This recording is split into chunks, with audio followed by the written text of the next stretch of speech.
Baik, Assalamualaikum warahmatullahi wabarakatuh. Hamdan wa syukronillah amma ba'du. Pertama-tama marilah kita panjatkan puja serta puji syukur kita kehadirat Allah Subhanahu wa taala yang telah memberikan kita beribu-ribu nikmat, di antaranya nikmat iman, nikmat Islam dan nikmat sehat walafiat. Salawat dan salam juga semoga tercurah limpahkan kepada panutan kita yakni Kangjeng Nabi besar Muhammad Shallallahu alaihi wasallam. Tak lupa salawat dan salamnya juga ini semoga tercurah limpahkan kepada keluarganya, kepada para sahabatnya, kepada tabi'in wa utbah tabi'in, dan mudah-mudahan sampai kepada kita selaku umatnya yang menganut ajarannya. Amin.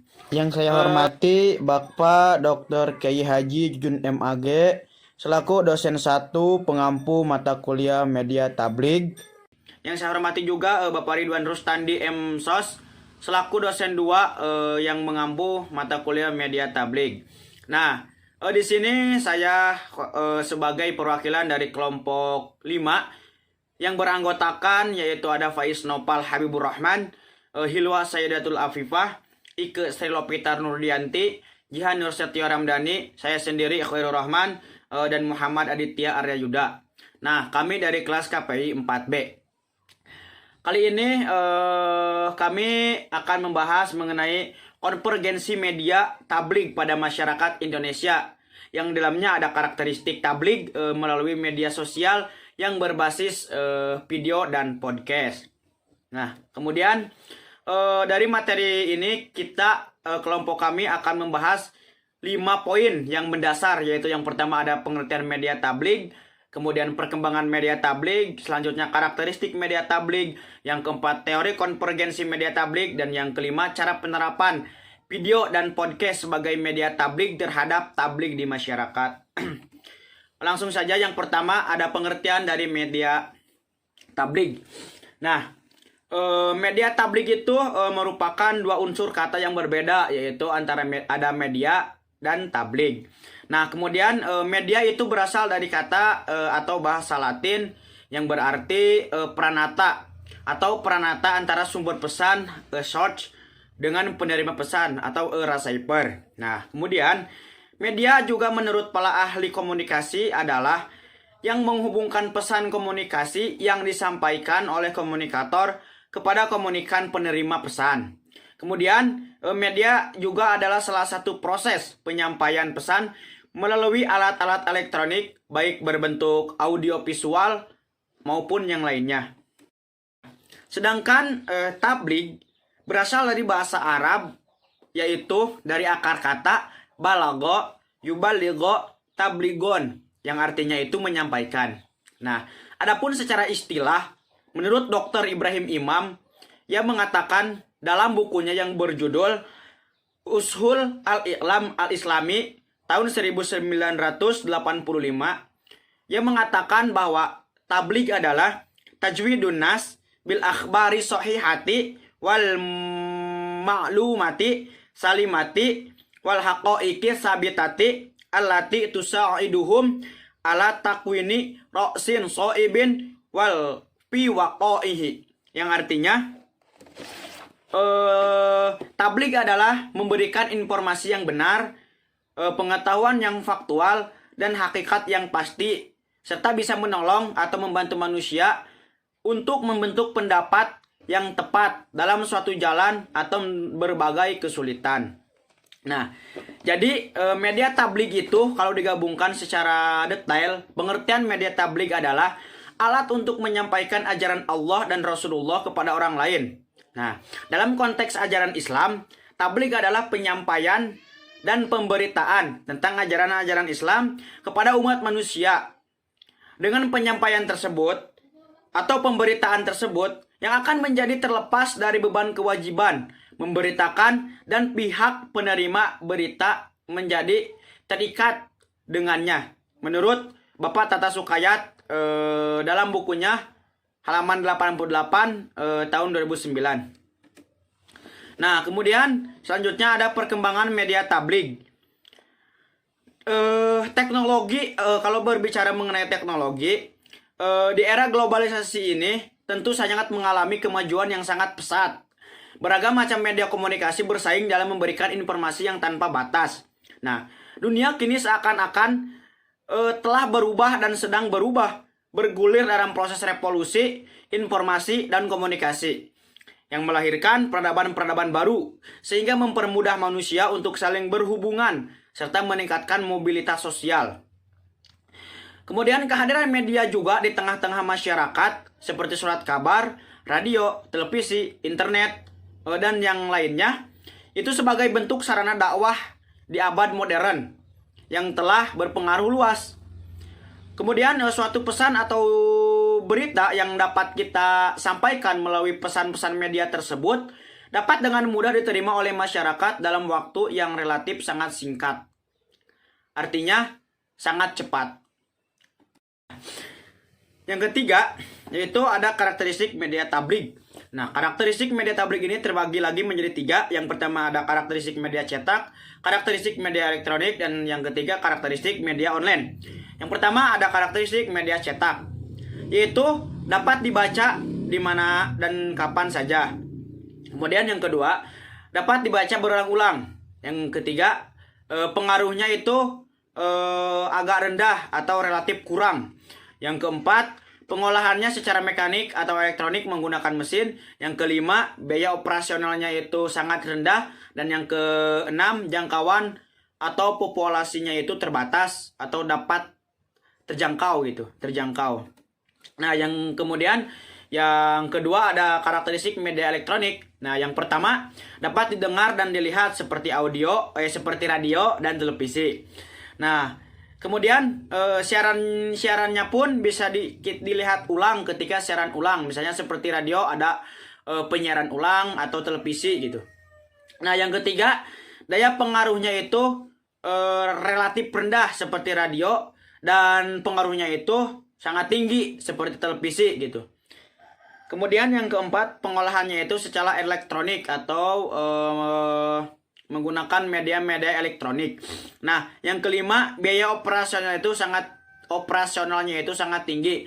Ya, tadi seperti radio dan televisi harus mencari berita-berita itu menggunakan wartawan, reporter, dan media-media atau alat-alat pembantu lainnya.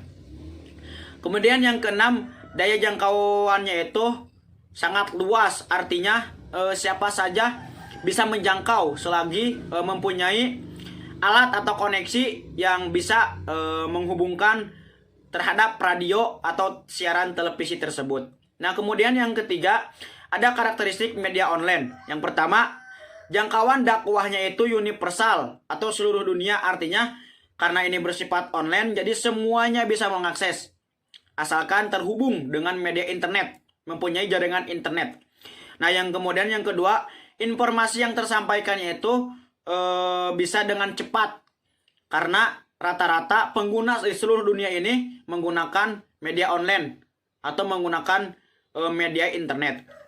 Nah, kemudian yang ketiga, tidak terbatas ruang dan waktu. Artinya jangkauannya sangat-sangat luas. Tidak ada media atau alat yang membatasinya selagi bisa diakses menggunakan atau terhubung dengan koneksi internet yang dimilikinya atau yang mengaksesnya. Nah, yang keempat, pengaruhnya itu sangat tinggi.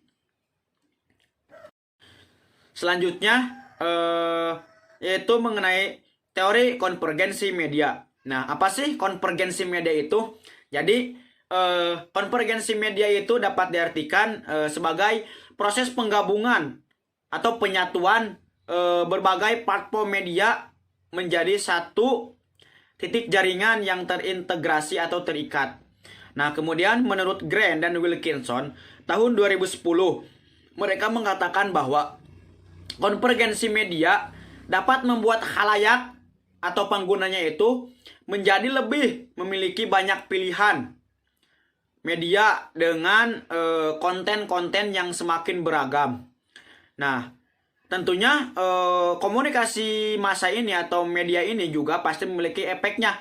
Seperti yang dikatakan oleh Suchin dan Utami tahun 2020. Tahun 2020. Mereka mengatakan bahwa efek dari komunikasi massa yang dilakukan oleh penyiar podcast ini dalam mendistribusikan kontennya itu dapat dikaitkan dengan teori yang dikatakan oleh Liliweri yang terbagi menjadi 3, yaitu yang pertama ada efek kognitif. Nah, efek kognitif ini adalah penyiar podcast berupaya mengubah pandangan atau pendengar bahwa dengan tema horor selalu dikemas dalam suasana yang menegangkan hingga akhir. Namun dengan pengemasan cerita yang berbeda oleh penyiar podcast membuat pandangan dan pengetahuan pendengar mulai teralihkan. Nah, kemudian yang kedua ada efek afektif, yaitu pesan komunikasi yang mengakibatkan berubahnya perasaan tertentu dari pendengar atau penontonnya. Nah, dalam hal ini, emosi yang berusaha diberikan oleh penyiar atau pembuat podcast kepada pendengar atau penonton adalah rasa senang. Nah, menghibur namun tidak menghilangkan suasana horor dalam cerita dengan penambahan efek backsound dalam podcast.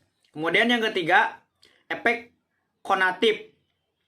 Nah, efek konatif ini merujuk pada perilaku nyata seperti tindakan, kegiatan, atau kebiasaan dalam berperilaku. Nah, dalam hal ini, kebiasaan atau perilaku pendengar adalah menjadi rutin mengikuti setiap episode podcast baik dari YouTube. Menurut Tias Wahyuning Widi tahun 2019. Nah, kemudian dalam buku Understanding Media Convergence, Grant dan Wilkinson menyebutkan bahwa konvergensi media itu meliputi 5 dimensi dasar, yaitu yang pertama ada konvergensi teknologi, kemudian konvergensi konten multimedia, yang ketiga konvergensi kepemilikan, yang keempat konvergensi kolaborasi, dan yang kelima adalah konvergensi koordinasi. Nah, yang terakhir adalah mengenai cara penerapan video dan podcast sebagai media tabligh terhadap tabligh di masyarakat. Nah, di sini ada contoh seperti teknologi di masa COVID-19 ini dapat mempermudah seluruh kegiatan masyarakat di dalam rumah. Kemudian masyarakat juga dapat menerima informasi dengan cepat dan bisa mengembangkan kreativitas masyarakat supaya bisa lebih memanfaatkan teknologi dengan baik. Nah, untuk itu, teknologi merupakan salah satu yang dimanfaatkan oleh masyarakat untuk menghidupi kembali tempat ibadah dan memakmurkan lagi masjid-masjid yang sepi akibat pembatasan kegiatan oleh pemerintah karena adanya aturan perundang-undangan tentang pandemi COVID-19 kemarin.